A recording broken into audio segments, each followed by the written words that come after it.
Mike Kelly, I've sat here a number of times with different analysts saying, Seth Jones, what's the future look like for him? They say he's going to win a Norris, and not just one. Norrises, Norrises, however you want to say the plural of that. Is Seth Jones... Norris-I. Exactly. Is Seth Jones elite when it comes to defensemen in the NHL?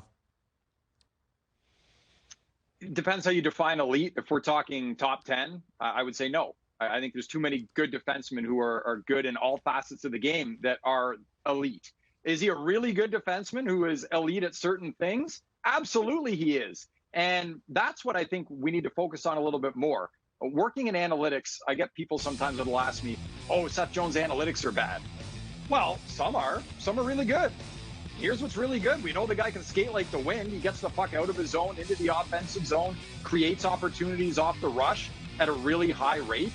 That's what Seth Jones is really good at, puck moving and skating. The defensive side of his game could use some work, obviously. Look, in Columbus last season, they were a bottom 5 defensive team in expected goals against. Nobody's numbers were good. His were obviously poor. And again, you can question his defensive game. In Chicago, well, the bad news is they were even worse defensively than Columbus. The good news is the way the Blackhawks play is tailor-made for Seth Jones, because you look at their zone entries, their rush chances, how much they score off the rush. They play an up and down the ice type of game, and he is going to fit right into that. So the defensive numbers probably still won't be great, but I think we're looking at 55, 60 points out of Seth Jones. And that's the interesting part, because the stuff he's really good at really does work nicely with the stuff that Chicago is really good at. But I think the reason why they want him is to clean up some of the stuff that Chicago's not so good at. And that's where perhaps some of the stuff where he is a little bit deficient. So, yeah, we know he gets up and down the ice, can play a ton of minutes, will create a lot of offense, and the Blackhawks love to generate on the rush.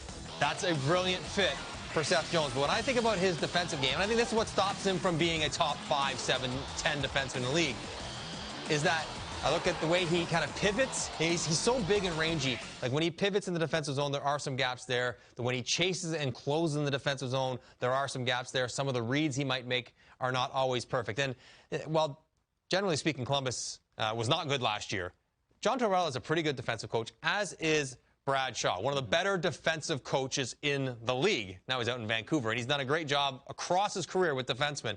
And he still couldn't quite refine Seth to get to the point where he was really solid in his own end, to be good enough that he would be considered one of the best defensemen in the league because of all the stuff he does away from the puck. So it'll be interesting to see how it fits. Offensively, love it.